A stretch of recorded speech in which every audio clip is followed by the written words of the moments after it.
Selamat berjumpa dalam Suara Pertobatan. Firman Tuhan hari ini disampaikan oleh Bapak Pendeta Remedi Perangin Angin MD. Selamat mendengarkan.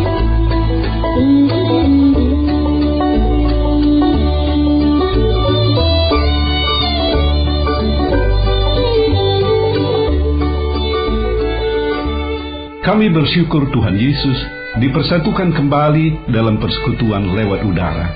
Setiap kali Engkau hadir dalam Roh-Mu yang kudus, kuasa kegelapan tidak bisa menghampiri kami, dan kami boleh berkonsentrasi menikmati sabda-Mu dan diberkati oleh firman-Mu.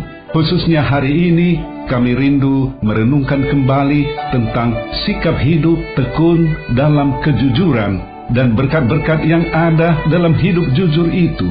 Berbicaralah Tuhan, kami sudah siap mendengarkan dan diberkati oleh firman-Mu. Terpujilah nama-Mu dari kekal sampai kekal. Haleluya, haleluya, amin. Shalom, senang sekali bertemu saudara kembali di udara. Saya berharap program ini menjadi berkat bagi kita semua, dimanapun kita berada saat ini. Apakah sedang berada di rumah, di luar rumah, dalam perjalanan, sedang berada di rumah sakit, atau sedang mengadakan kegiatan-kegiatan tertentu. Firman Tuhan memberikan kekuatan bagi kita di saat lemah, menghibur kita di saat berduka, memberi semangat di saat lesu, mencerahkan hati dan pikiran pada saat menghadapi kebuntuan. Kita semuanya pasti diberkati oleh firman Tuhan hari ini. Saudara-saudara yang dikasihi Yesus Kristus, seorang teman sepelayanan menceritakan kepada saya betapa sulitnya cari kerja sekarang ini. Ada orang tua katanya yang bersedia membayar sampai 500 juta rupiah supaya anaknya diterima sebagai seorang pegawai negeri sipil yang gajinya hanya barangkali sekitar 2 atau 3 juta rupiah per bulan. Apabila saudara atau anak saudara ingin bekerja di suatu industri atau kantor, kemudian diminta uang 10 juta sebagai pelicinnya, apa tanggapan saudara? Saya bersyukur mendapat jawaban terhadap pertanyaan ini di pesawat terbang dalam perjalanan dari Jakarta ke Medan. Begini ceritanya. Akhir Agustus tahun 2012, saya berangkat ke Medan dengan Lion Air. Saya duduk di pesawat di bagian gang. Dekat jendela duduk seorang ibu tua. Kursi di tengah kami ternyata kosong sepanjang perjalanan, walaupun saya lihat pesawat itu sebenarnya cukup penuh. Saya mengangguk kepada ibu itu. Dia memulai percakapan, "Bapak mau kemana?" Dan saya jawab, "Ke Medan, Ibu." Sebuah pertanyaan dan jawaban yang sebenarnya tidak perlu, karena pesawat itu memang berangkat dari satu tempat Jakarta dan ke satu tujuan, yaitu ke Medan. Selanjutnya ibu itu berkata, "Bapak orang Karo ya?" Saya agak surprise, karena biasanya banyak orang yang pertama sekali bertemu menyangka saya adalah orang Manado. Dan saya jawab, "Iya, apa marga?" Dan saya katakan, "Perangin Angin." Dia berkata, "Saya juga baru Perangin Angin." Mulailah kami bercakap-cakap, bertutur kata. Ibu ini tinggal di Deli Tua, tidak jauh dari daerah pelayanan kami di desa Rumah Grat. Ia adalah seorang janda, suaminya sudah meninggal sekitar 11 tahun yang lalu, seorang sersan mayor yang tinggal di asrama Kesatuan Tentara di Deli Tua. Ibu ini punya rumah dekat asrama itu. Tempat di daerah ibu ini tinggal adalah sebuah daerah di mana penduduknya sebagian bekerja dari hasil bumi bercocok tanam dan sebagian lagi berusaha berdagang. Banyak jemaat kami yang tinggal di daerah itu hidup berjuang dalam bidang ekonomi, hidup pas-pasan, hidup prihatin. Saya merasa mengerti tentang daerah di mana ibu ini tinggal.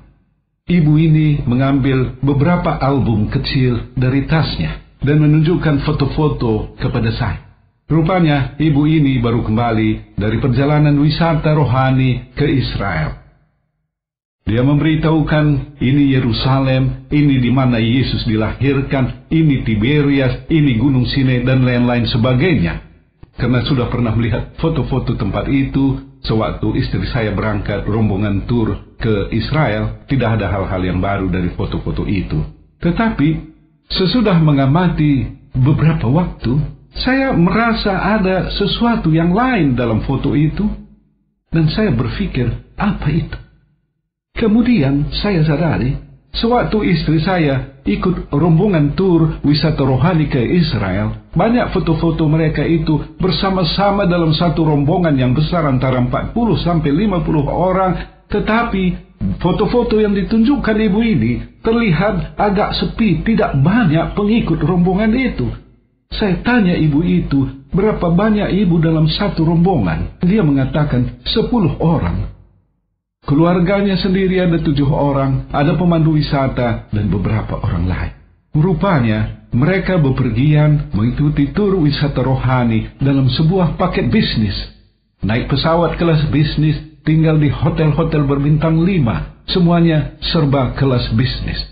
Saya sendiri tidak tahu bahwa rupanya ada satu paket bisnis yang khusus untuk keluarga. Cerita punya cerita, rupanya diajak oleh putranya yang paling tua yang tinggal di Jakarta. Putranya, anaknya ini adalah seorang pengusaha yang berhasil. Pada waktu ada libur lebaran, putranya memanfaatkan waktu yang sempit ini untuk berwisata rohani ke Israel. Anaknya punya usaha dalam bidang konstruksi, memadatkan lahan, menguruk tanah, dan lain-lain seperti itu. Dia punya 100 buah truk tronton, belum lagi alat-alat berat seperti beton molen, stone walls, dan lain sebagainya. Dia punya karyawan sekitar 2.000-an orang, sebagian besar terdiri dari tenaga lepas. Dia bercerita tentang anaknya ini. Anaknya adalah seorang insinyur lulusan Universitas Sumatera Utara di Medan. Pada waktu selesai kuliah, sekitar 15 tahun yang lalu, ia bisa diterima di sebuah BUMN di Medan, tetapi harus membayar sejumlah uang. Apa katanya kepada bapak dan ibunya? Bapak dan ibu sudah bersusah payah menyekolahkan saya sampai di sini. Saya tidak mau masuk kerja dengan menyogok. Saya mau hidup jujur. Sudah cukup bapak dan ibu mengeluarkan biaya besar menyekolahkan saya. Dan kemudian ia siapkan sebuah koper dan berangkat mengadu nasib ke Jakarta. Ia bekerja di sebuah perusahaan konstruksi yang memadatkan tanah, dan kemudian buka usaha sendiri dari kecil bertambah besar dan bertambah besar seperti sekarang ini. Sesudah ibu ini tahu saya adalah seorang hamba Tuhan, ia berkata, tolong doakan anak kita ini. Maksudnya agar ia bisa tekun dalam hidup jujur. Waktu 2 jam perjalanan ke Medan, terasa singkat. Saya seolah-olah mewawancara ibu ini tadi tentang keluarganya. Ibu ini mengatakan 2 orang anaknya yang lain juga punya perusahaan di Jakarta. Saya tanya, apa kiatnya ibu ini bisa punya anak-anak yang berhasil? Dan dia menjawab dengan singkat dan sederhana, dengan berdoa. Dan saya bisa lihat sikap ibu ini sebagai seorang pendoa. Ketika pesawat kami melewati cuaca buruk dan sedikit bergoncang, ibu ini langsung melipat tangan serta berdoa.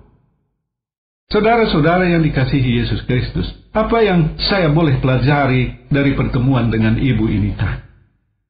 Keluarga yang biasa-biasa, yang dibangun dalam hidup Kristiani, boleh menghasilkan anak-anak yang luar biasa. Putra sulungnya yang mengatakan, aku tidak mau kerja kalau menyogok, aku mau hidup jujur, dan kemudian berangkat ke Jakarta, diberkati oleh Tuhan dalam pekerjaannya. Ada berkat dalam hidup jujur, saudara.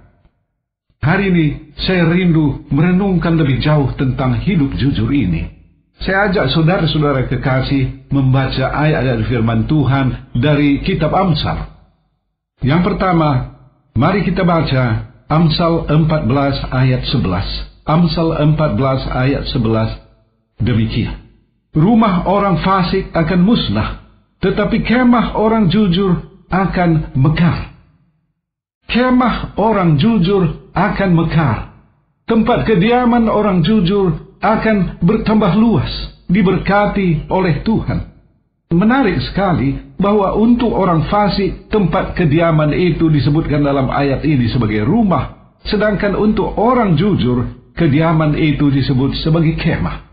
Kemah adalah satu tempat kediaman yang bersifat sementara. Apabila Tuhan memberikan kita tempat kediaman yang betapa nyaman, betapa baik pun di dunia ini, ingat, ini adalah satu tempat yang sementara. Tujuan kita sebenarnya adalah pada rumah abadi kita di kerajaan sorga yang sedang disiapkan oleh Tuhan Yesus bagi kita semua.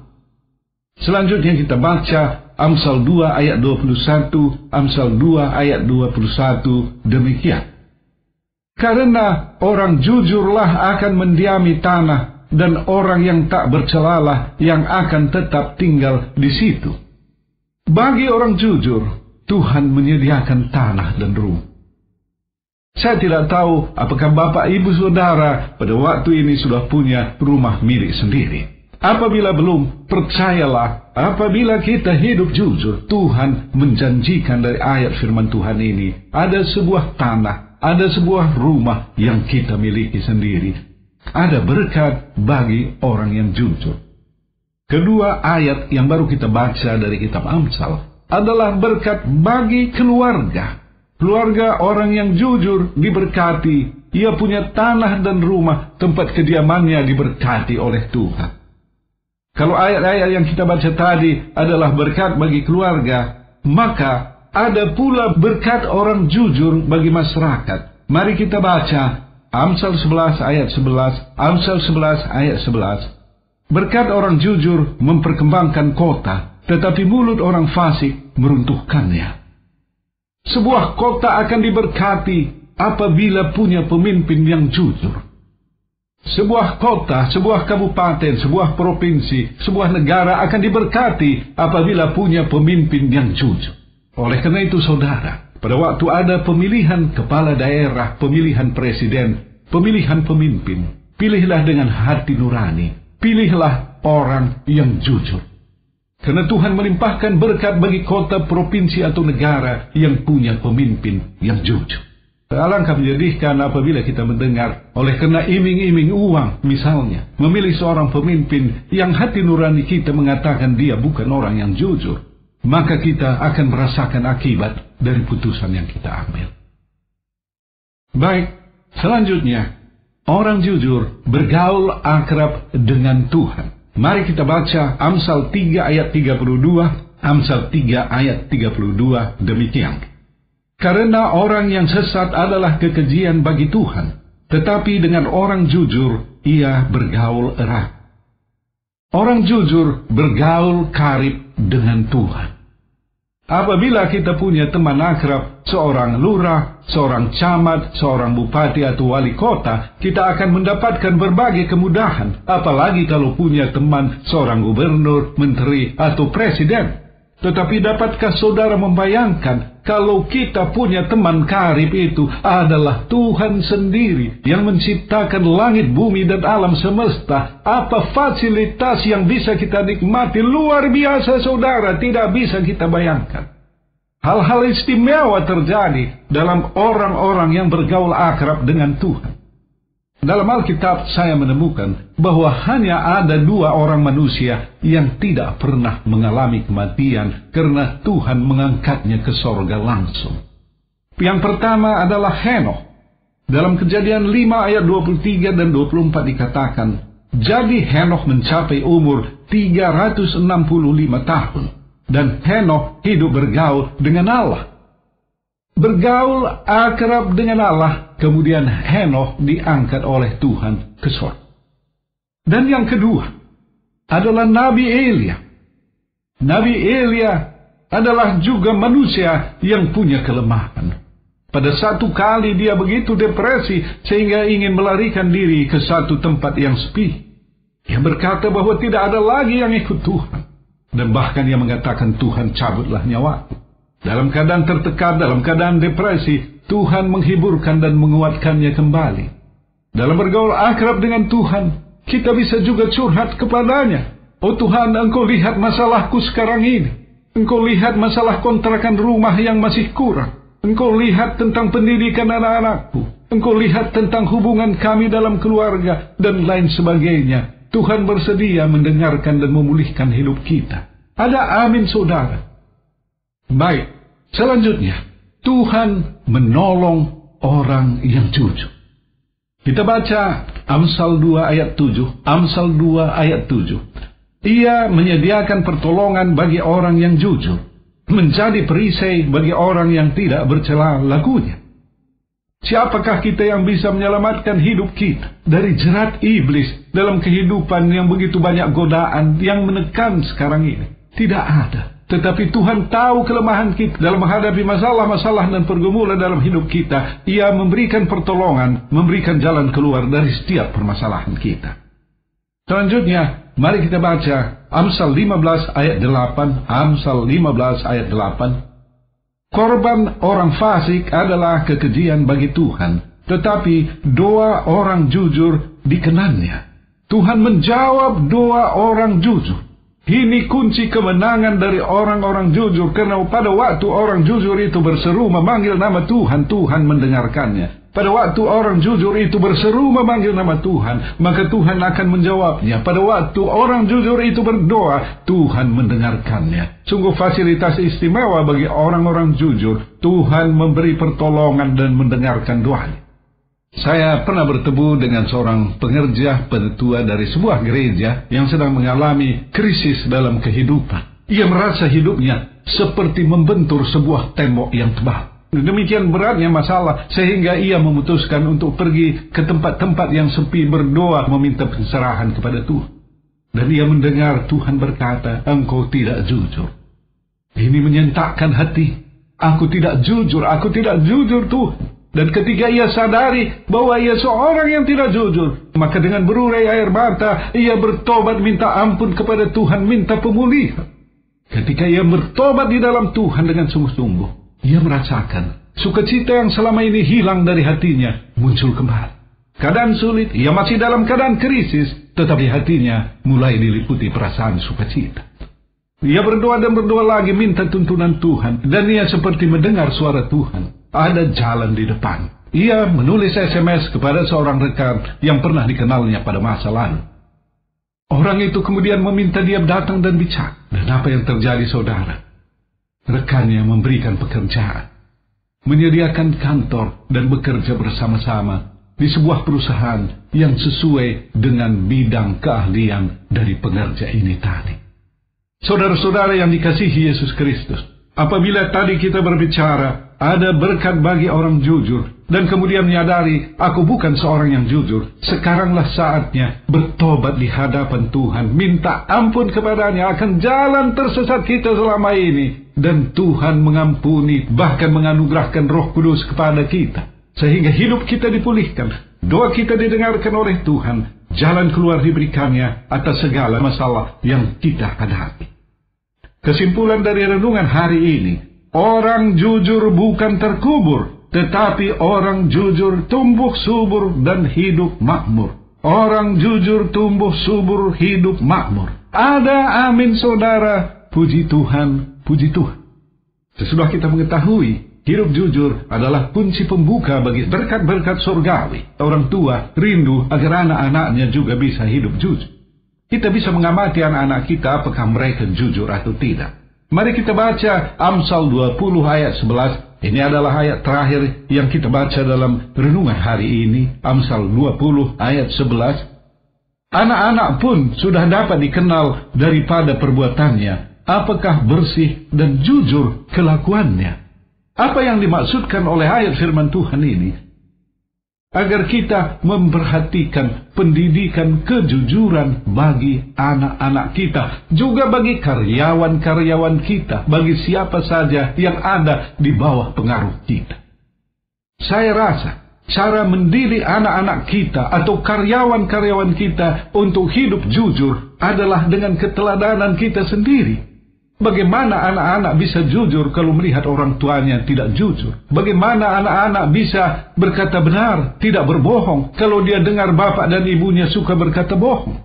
Selain keteladanan kita sebagai orang tua, kita pun perlu menerapkan satu tata cara yang tertib dalam kehidupan atau aktivitas kita. Misalnya, jangan menempatkan uang di sembarang tempat di rumah dengan berkata, anak-anakku jujur, mereka tidak ada ambil uang. Belum tentu, saudara. Dalam warung atau toko, jangan sembarangan meletakkan barang atau uang dengan berkata, karyawan-karyawanku orang-orang yang jujur. Jangan buka peluang berbuat kejahatan bagi orang-orang lain, bagi anak-anak kita.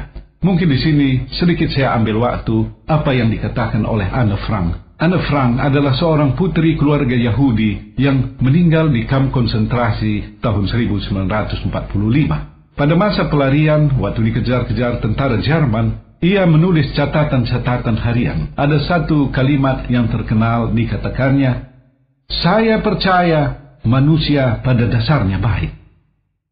Pada masa lalu, saya sangat menyenangi kalimat ini. Tetapi sesudah belajar firman Tuhan lebih mendalam, sekarang saya mengetahui, pada dasarnya manusia itu adalah buruk, manusia itu adalah jahat. Sebegitu manusia lahir, dosa sudah melekat pada dirinya. Barangkali itu sebabnya setiap manusia yang lahir ke bumi ini memulai dengan menangis, melambangkan satu kesedihan, memasuki dunia yang berdosa. Kapankah bisa manusia menjadi seorang yang jujur?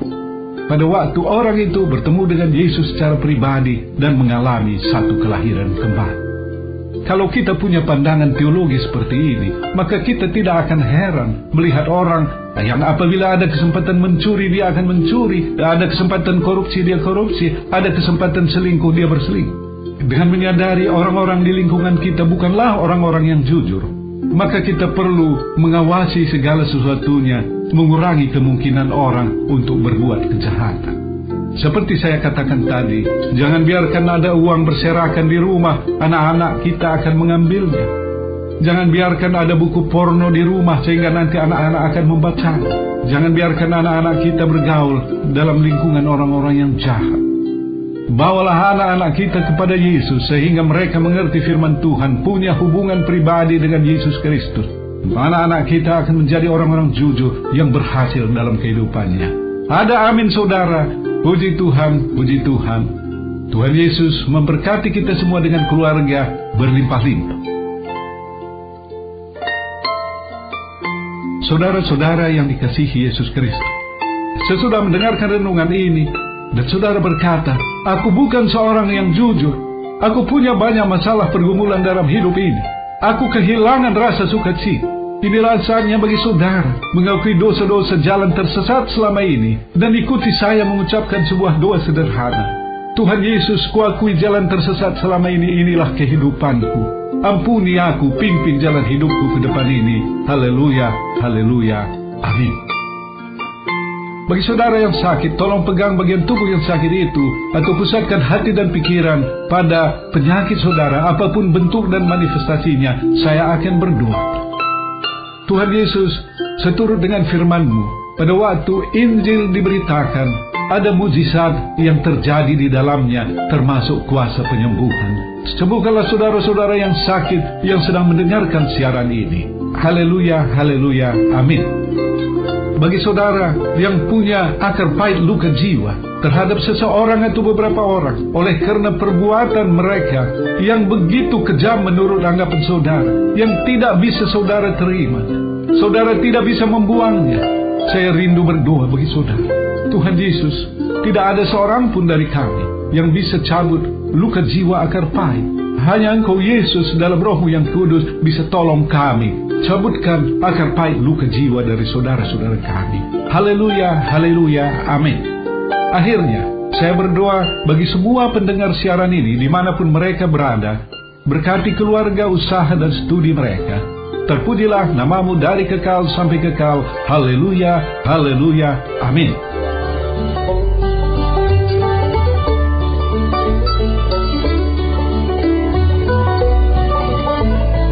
Kita sudah mendengarkan firman Tuhan yang disampaikan oleh Bapak Pendeta Remedi Prangin Angin MD.